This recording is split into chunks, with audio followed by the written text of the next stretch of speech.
Hey, hi everyone. We have Nanjegowda with us today, who is working as the assistant manager IR in firstcry.com.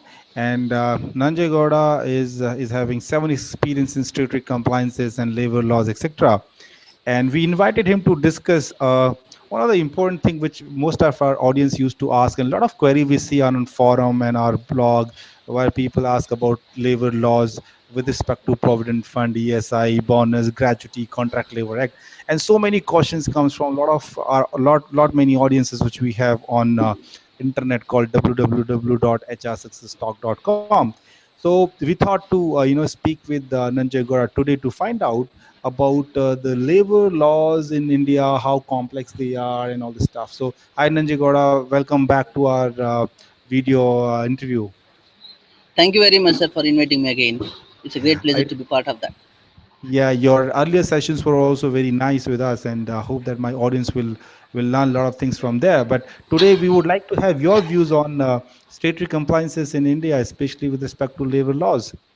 So the thing which I want to know is how complex and how challenging it is for people like you who are sitting in the ground level and ensuring that company is all the labor laws of companies are perfectly in place. What are the challenges you face?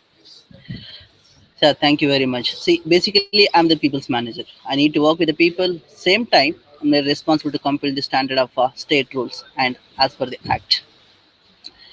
India is well versed with the implementing so many labor laws. When I'm working the ground level with the people, it's very difficult to manage the same thing. I can start Mhm. from Factories Act.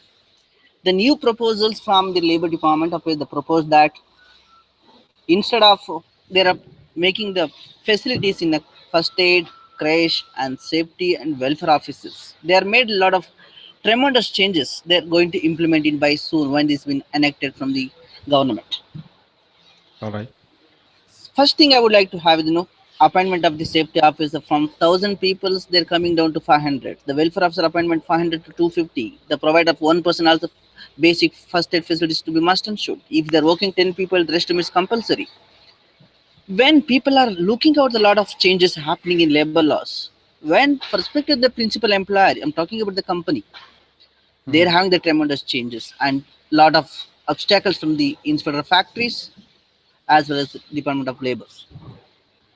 Getting the license is very difficult and maintaining the register as well is very difficult. One way of notification, they're telling that every document should be in online, All right. is e-evaluation. Another way, they're coming for a visit and inspection within manual documents. All right. These are the challenges I'm facing in the factories. Then the responsibility of the principal employer, these pertain to ES and PF. The recent notification has been denied that the principal employer is not liable to take care of any dues from the contractor in pertain to EPF. All right. When earlier the employees who working for the ground level, he is responsible to complete his needs wherever he made the salary for his own work. Here the complete scenario is going to be changed.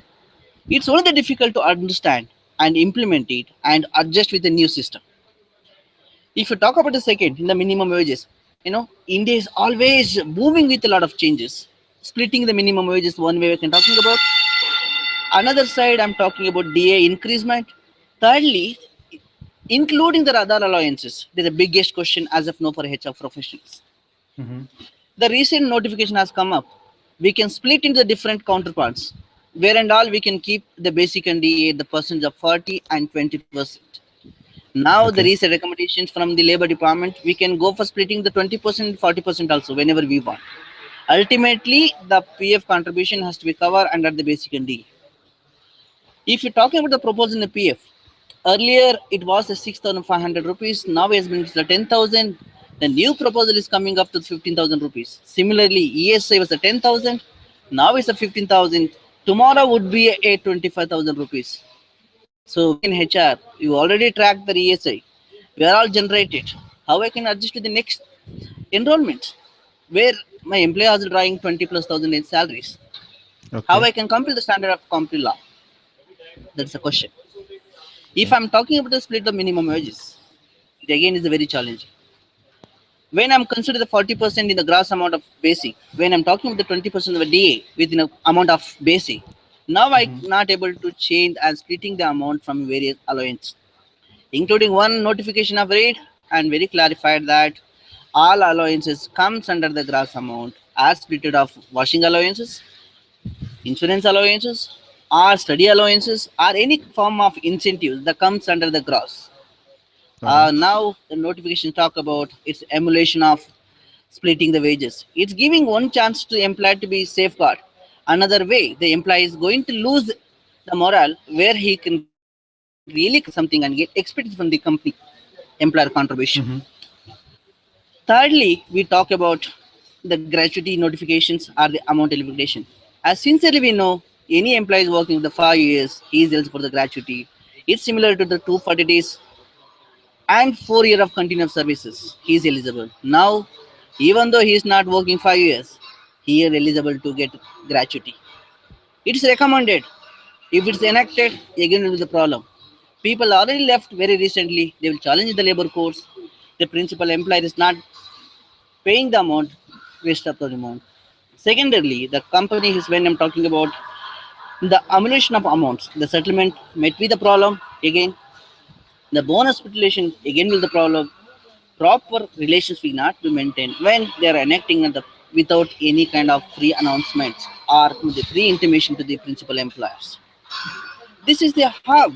We are changing a lot of things. Still, people are not inviting the suggestion from the industry staff or the industry experts. Still, they're managing, making some changes. What about Indian laws are making changes?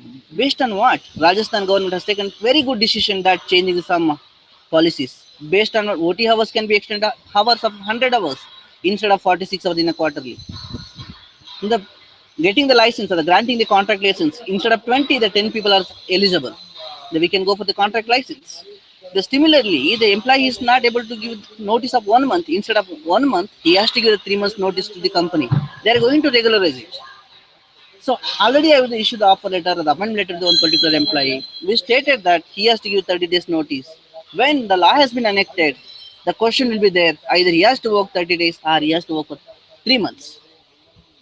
Similarly, the employee is completed 4 years and 4 years he is completed. He is going for better opportunity for another company.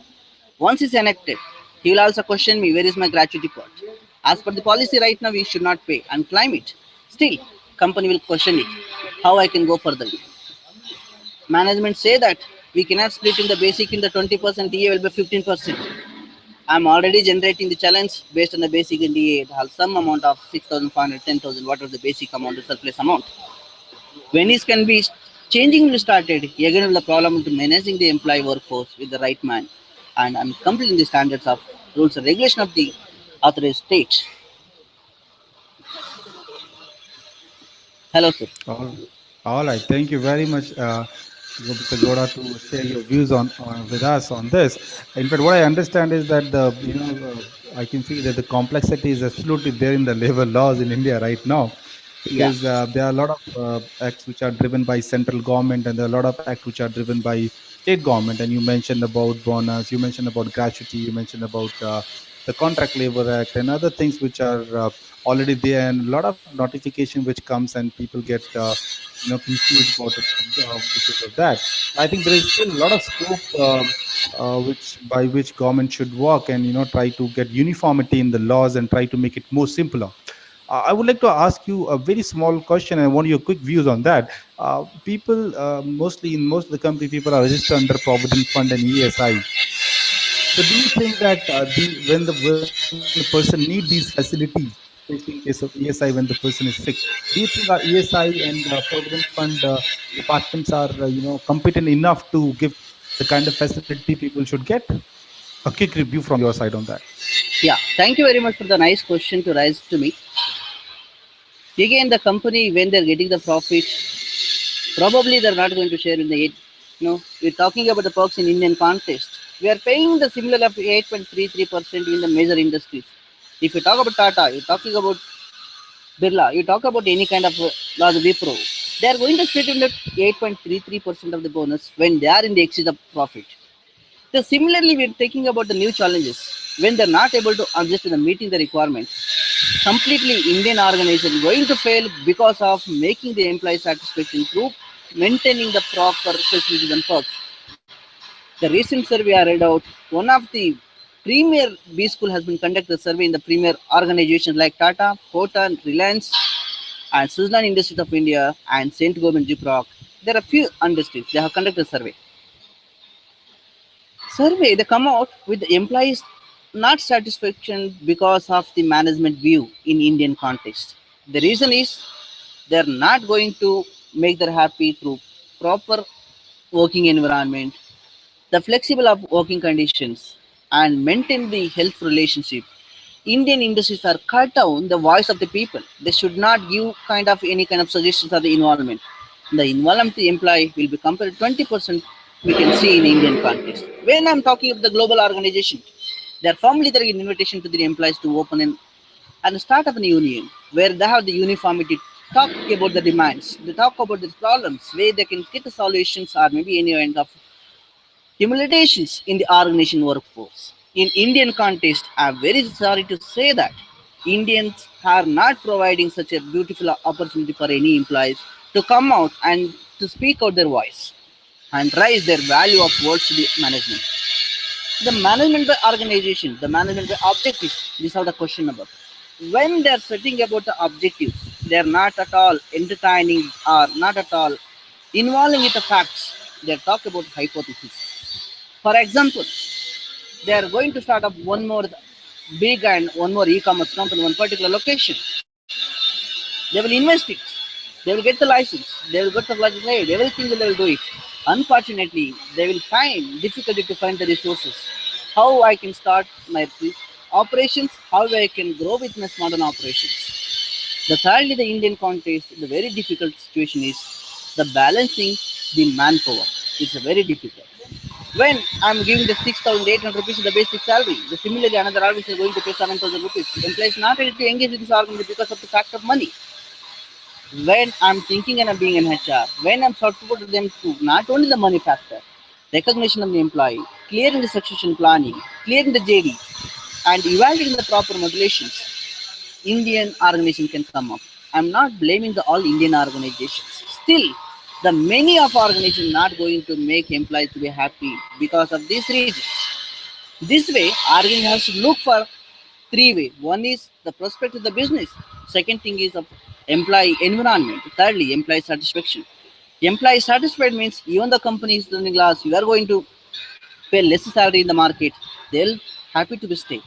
When employee will be happy, when organization is good to listen their voice, when they're involving their involvement in the decision, when they are setting the objectives with the presence of the employees, when they are getting the suggestion from the employees to implement the good things, when they are matching the requirement and motivating them, when they are taking care as a family members, absolutely people will feel happy. I want to work in this a good company. They never think it's a global or Indian or a small or the big scale organization. They'll feel proud. I am part of this organization. This is what my view about employees view. Yeah, thank you very much, Nandra. And I think it was great. And you are trying to say that company now should think more than statutory compliances or the minimum bare minimum which government wants to give to employee. They should even think about going ahead and more than the labor laws, which more than the things mentioned in the labor law, they should come up and work on employee engagement part. Thank you very much for sharing your views with all of us, and we will keep having such views from your side time to time in future. Thank you very much. Thank you very much, sir. Thank you very much.